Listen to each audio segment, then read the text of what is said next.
homo atau lesbian. Itu terjadi dalam film-film yang ya kita juga sering lihat di Netflix juga ada, ya kan? Lobang kunci sama kuncinya. Iya. Iya dong. Ada pasangannya. Ada pasangan. Betul. Gitu loh. Dua agama besar, Yudaisme, orang Yahudi, dari Yudaisme muncullah kita kekristenan. Itu ribuan tahun kita udah laksanakan yang kayak begini.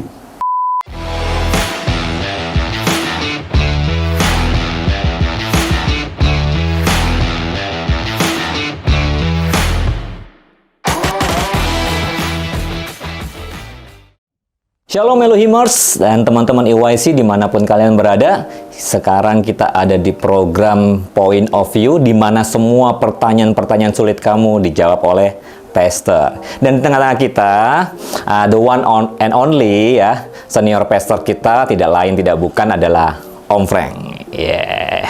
Oke, dan kalau Om Frank ada di tengah-tengah kita, berarti semua pertanyaan-pertanyaan ini adalah pertanyaan-pertanyaan yang sulit. Jadi teman-teman, simak terus dan kita akan lihat apa yang menjadi jawaban daripada Om Frank, dan itu pasti akan memberkati kita semua. Oke, so, halo Om, gimana kabarnya Om?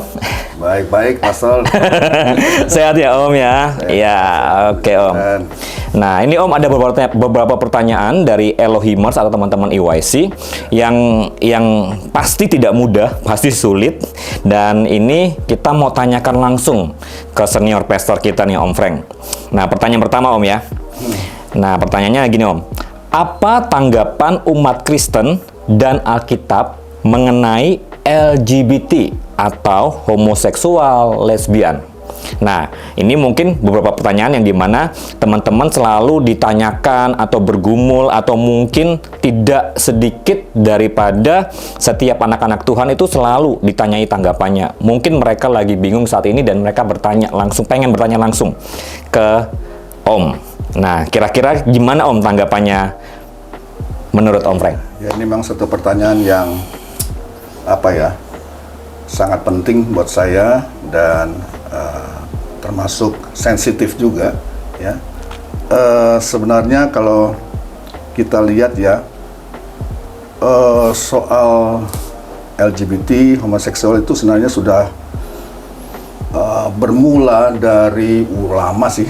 Itu dari sejak revolusi seksual yang di Amerika itu tahun 60-an, tahun 50-60-an itu, di mana kita lihat di situ ideologi homoseksual itu secara signifikan perlahan-lahan sejak zaman itu mempengaruhi budaya kita, termasuk gereja. Saya nggak tahu di Indonesia ya, tapi yang jelas di Amerika itu udah sangat-sangat parah masuknya tidak ke seluruh gereja, tetapi di denominasi gereja tertentu. Nah, juga kita lihat perkembangannya umpamanya di media hiburan ya, di mana karakter-karakter yang ada di film-film itu mengkarakterkan atau memperankan aktor atau aktris homoseksual, homo atau lesbian. Itu terjadi dalam film-film yang ya kita juga sering lihat di Netflix juga ada, ya kan? Dan kelihatannya mereka sangat serangannya bukan serangan ya, tapi pandangan itu begitu merasuk, begitu luas ya, sampai ke dunia perfilman, sampai tadi saya katakan ke sebagian daripada gereja, bahkan kurikulum dan literatur yang dimasukkan di pendidikan sekolah umum. Ini saya mengambil standar di sana ya, di Amerika. Saya berharap ini tidak berkembang masuk, tapi namanya juga ada globalisme kayak begini. Pandangan ini nggak tahu satu saat pasti juga akan tembus, mungkin juga sudah di negara kita, yaitu di sekolah umum, ya, di TK, taman kanak-kanak itu sudah masuk ke situ, ke sekolah-sekolah umum. Sektor bisnis juga. Sektor bisnis itu maupun sektor pemerintahan mendapat banyak tekanan ya, supaya kaum LGBT ini betul-betul mendapat perhatian ya, mendapat fasilitas atau difasilitasi juga kebutuhan-kebutuhan mereka di masyarakat, di tempat pekerjaan dan sebagainya. Ya, saya sudah katakan tadi beberapa denominasi gereja yang utama di Amerika mengizinkan, itu yang menyedihkannya. Ya. Ini yang bikin tambah bingung nih, sebab gereja kok nggak bisa memberikan nilai-nilai alkitabiah yang sebenarnya, malah mengizinkan pernikahan sesama jenis. Bahkan ada imam yang diangkat khusus untuk memberkati pasangan gay dan lesbian. Itu saya kira malah bikin bingung. Bikin bingung. Seharusnya kita, surat Timotius katakan, gerejalah tiang kebenaran yang harus menunjukkan apa etika alkitabiah tentang seks, gitu, ya kan? Jadi sudah mulai sejak sebenarnya revolusi seks dari tahun 60-an, ya, semakin berkembang di zaman sekarang ini. Jadi, saya sudah katakan tadi, tanggung jawab atau tentang soal homoseks ini dan LGBTQ ini tidak semata-mata kita bisa lemparkan kepada mereka itu, kepada kaum itu. Ya. Banyak gereja sangat sedih dan orang Kristen juga harus bertanggung jawab. Juga harus bertanggung jawab. Kenapa? Kita mungkin atau gereja mungkin gagal di dalam mempertahankan atau mengajarkan, ya, soal etika seksual yang sesuai dengan ajaran firman Allah. Gitu loh, ya. Kita juga mungkin gagal dalam mendampingi saudara mereka yang mengalami kesulitan, ya, dengan soal homoseksual ini, ya. Kita mungkin kurang memberikan atau pendekatan yang positif, yang memberikan dorongan-dorongan positif dengan sifat kasih dan dukungan yang bukan kita setuju dengan dosanya, tetapi kita perlahan-lahan. Mereka juga, saya juga heran. Kalau saya pelajari, kaum homoseksual itu juga mencintai Tuhan. Mencintai Tuhan. Cuma, ya mereka rasa perlu Tuhan juga, cuma sayangnya pemimpin mereka lantas memutarbalikkan fakta firman Tuhan, begitu rupa, yang sangat berlawanan dengan apa yang diajarkan oleh Alkitab, dan akhirnya mereka membuat gereja sendiri. Gereja kaum homoseksual. Jadi pada dasarnya mereka kepingin, sebab kalau kita lihat gerejanya sangat-sangat, kalau kita lihat sekilas ya, sangat-sangat seperti gereja pada umumnya. Iya. Angkat tangan, atau khotbah di sekolah minggunya, kayak begitu-begitu.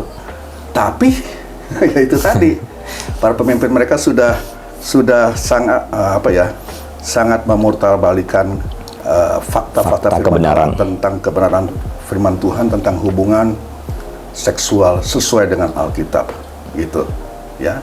Dan saya nggak tahu juga, saya juga bukan ahli di bidang ini, tetapi katanya perilaku LGBTQ homoseksual itu mungkin dikarenakan ada rasa sakit atau penolakan, gitu loh, ya, dari ayah, ibu atau saudara mereka atau teman sebaya, bahkan mungkin juga dari orang Kristen. Sedangkan mereka ini juga mempunyai kebutuhan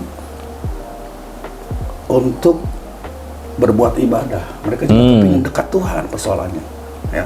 Cuma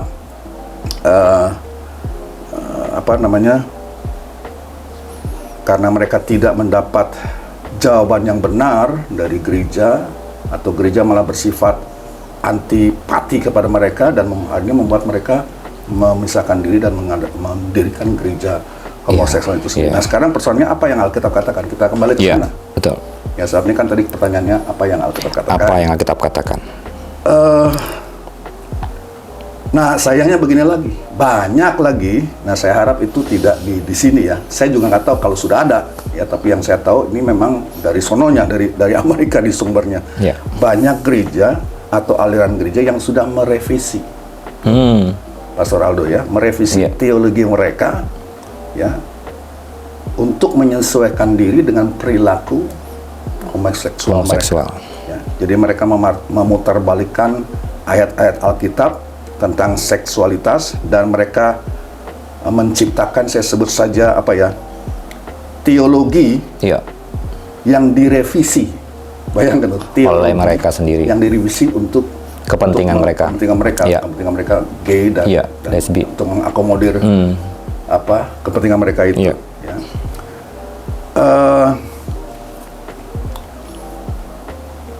Nah, Alkitab tentu tidak diam. Ya. Alkitab tidak diam soal seksual. Alkitab itu adalah kitab seks. Saya berani mengatakan demikian. Wow, ya. Ya, sebab Allah yang menciptakan seksual manusia. Ya. Dan di dalam Alkitab itu ada banyak pasal yang mengulas tentang keindahan seks, ya. Mengulas tentang kekuatan seks, Ya. keajaiban seks itu, dan tujuan daripada seks Ya. itu sendiri tentunya. Ya. Nah, saya tahu semua yang berasal daripada Allah itu pasti baik, dan seks bukan dari iblis. Betul. Seks itu Allah yang ciptakan. Nah, semua yang setiap karunia yang bagus, yang baik dari Allah, Ya. bisa disalahgunakan. Ya. Semua yang baik-baik itu yang berasal dari Tuhan bisa disalahgunakan oleh kita manusia.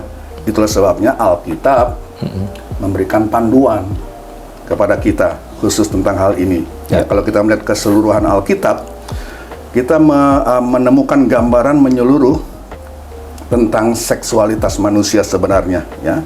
Dan kita tahu bahwa cerita rumah tangga yang pertama yang diciptakan oleh Allah. Jadi Allah menciptakan umat manusia itu sesuai dengan gambarnya. Dia ciptakan tuh laki-laki dan perempuan. Ya. Istilahnya Adam and Eve, bukan Adam and Steve. Gitu loh. Dari sononya udah kayak begitu. Dua makhluk yang berbeda namun diciptakan begitu rupa untuk saling melengkapi. Ya. Kayak kayak lobang kunci sama kuncinya. Ya. Iya dong. Ada pasangannya. Ada ya. pasangan. Betul. Gitu loh. Nggak bisa lubang sama lubang, Om, ya. Nah, itu dia. Iya, atau kunci sama kunci nggak bisa, Om, ya. Bisa. Baik. Nggak cocok dari sononya. Iya. Kayak ini juga. Kayak biola atau dalam alat musik nih. Iya. Biola tanpa alat geseknya. Iya. Itu bukan alat musik, mau di gimana? Jadi biola dengan alat geseknya itu satu kesatuan yang tak terpisahkan, yang memang diciptakan untuk seperti itu. Iya. Ya, jadi laki-laki dan perempuan itu adalah gambaran diciptakan oleh Allah, merupakan gambaran yang paling utuh dari Allah sendiri, yang Tritunggal. Allah Tritunggal itu hubungannya satu dengan lain dapat digambarkan dengan hubungan suami istri. Ya, yang saling mengisi, saling melengkapi satu dengan yang lain. Ya. Jadi Adam tidak lengkap tanpa Hawa. Mereka diciptakan untuk saling melengkapi. Ya. Jadi tema utama Alkitab, ya, saya boleh katakan begini, pernikahan adalah merupakan tema utama Alkitab, dan hubungan pria wanita, hubungan suami istri yang sudah dimulai daripada kitab Kejadian. Allah lah yang menciptakan pernikahan rumah tangga yang pertama, yang terdiri daripada Adam dan Hawa, suami dan istri. Ya, itu sudah dari Kejadian pasal 1, pasal 2, dari awal pertama sudah dilakukan seperti itu. Dan bukan cuma di situ aja, tadi saya katakan bahwa Alkitab adalah kitab seks, kitab seksual. Kitab Kidung Agung umpamanya. Kitab Kidung Agung merayakan pernikahan dan seksualitas manusia.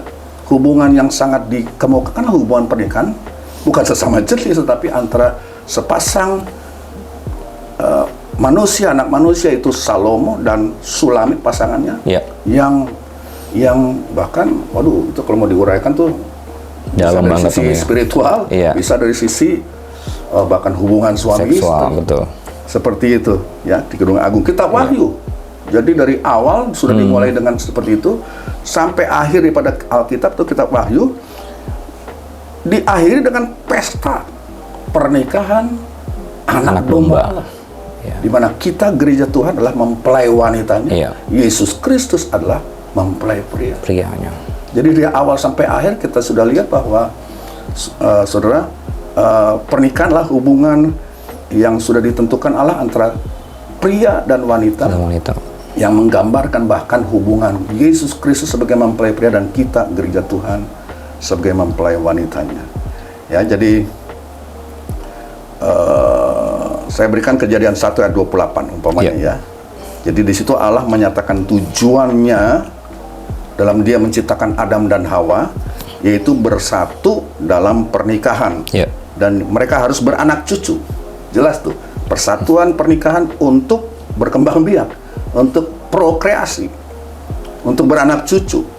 Ya, Kejadian 1:28. Ya. Jadi dan Allah memberkati hal tersebut. Allah memberkati pasangan yang pertama. Ya. Jadi ikatan yang Allah bentuk dalam pasangan yang pertama lah ikatan yang lengkap. Ikatan yang lengkap. Secara emosional, secara rohani, secara fisik juga. Ya. Dan itu mempunyai kemungkinan menciptakan keturunan. Iya. Nah, itu kalau pasangan gitu gimana mau menciptakan keturunan? Kalau pria sama pria nggak mungkin ya Om ya. Kalau wanita sama wanita juga seperti itu Om ya. Ya, jadi jadi pernikahan adalah gambaran yang paling penting dalam Alkitab. Tadi saya sudah katakan tentang hubungan kita dengan Tuhan. Di Perjanjian Lama juga Israel digambarkan seperti apa ya? Istri daripada Yehova, Allah Israel. Ya. Nah, memang kita harus sayangkan Adam dan Hawa itu yang sudah diciptakan oleh Allah jatuh dalam dosa. Nah, begitu mereka jatuh dalam dosa, maka setiap aspek ya dari diri manusia termasuk seksualnya juga rusak, juga jatuh. Dan saya kira disitulah masuknya ya ini. Ada penyimpangan seksual. Itu berasal dari jatuhnya manusia dalam dosa. Ya, dosa itu sudah merubah rancangan Allah yang pertama, ya. Yang original ya Om ya. Yang original, ya. Itu hubungan itu yang benar, yang sesuai dengan kehendak Allah. Allah di dalam pernikahan bukan sesama jenis, tetapi pria heteroseksual, ya. Heteroseksual, betul. Dan itu didesain oleh Allah. Itu Allah yang mendesain. Ya, seperti tadi tukang kunci mendesain ada kuncinya, ada lubang kuncinya. Iya, betul. Pencipta biola menciptakan ada biola alat musiknya dan ada geseknya, dan ada kesatuan yang tidak bisa dipisahkan tentunya. Ya, dan walaupun kita lihat dalam beberapa tahun terakhir ini, ya, ada upaya yang sangat keras, boleh saya katakan, untuk menafsir ulang ayat-ayat ini. Ini yang saya katakan mau direvisi ini ayat, ya, mau ditafsir ulang sehingga dan mau mengubah makna dari ayat-ayat Alkitab ini, ya. Tetapi tetap biar bagaimanapun juga, seperti yang sudah katakan tadi, dari Kejadian sampai Wahyu, seperti yang diajarkan oleh Musa, kemudian diulangi lagi oleh Yesus, kemudian ditekankan kembali oleh Paulus, nih 3 tokoh besar nih, dari Kejadian sampai Wahyu, dan juga yang dijalani oleh 2 agama besar, Yudaisme, orang Yahudi, dan dari Yudaisme muncullah kita kekristenan. Itu ribuan tahun kita udah laksanakan yang kayak begini. Ya, jadi pernikahan seperti yang dimaksudkan oleh Allah, heteroseksual. Ya, jadi itu nggak bisa kita sangkal, dan kita jangan ubah. Kita nggak boleh putar balikan itu. Ya, jadi saya kira itu sih pandangan saya, bahwa walaupun sekarang ada banyak usaha-usaha untuk merevisi ulang pandangan-pandangan yang Allah sudah taruhkan dalam Alkitab, dari kitab Kejadian sampai kitab Wahyu, dengan 3 tokoh besar yang menekankannya, Nabi Musa, Yesus Kristus, dan Paulus. Gitu. Kita pegang yang ini, yang mainstream deh. Tapi itu yang benar, begitu loh. Ya. Jadi aktivitas seksual hanya diperuntukkan bagi perkawinan antara suami dan istri, dan seksualitas di luar itu adalah penyimpangan. Iya, adalah dosa Om ya. Dosa, betul. Iya. Ya, berarti sangat jelas sekali bahwa kekristenan percaya bahwa originalitas daripada hubungan yang sehat yaitu pria dan wanita. Ya, pria dan wanita, dan ya ada beberapa fakta-fakta yang ditunjukkan tadi sama Om Frank, bahwa ya memang sampai di akhir zaman pun, di Wahyu pun, tetap Tuhan juga mengidentifikasikan bahwa ya Tuhan menggambarkan diri sebagai mempelai pria dan jemaat Tuhan sebagai mempelai wanita. Di situ juga kita lihat bahwa ya sekali lagi salah satu tujuan atau salah satu maksud daripada pernikahan yang diciptakan oleh Tuhan juga sebenarnya adalah untuk menghasilkan keturunan.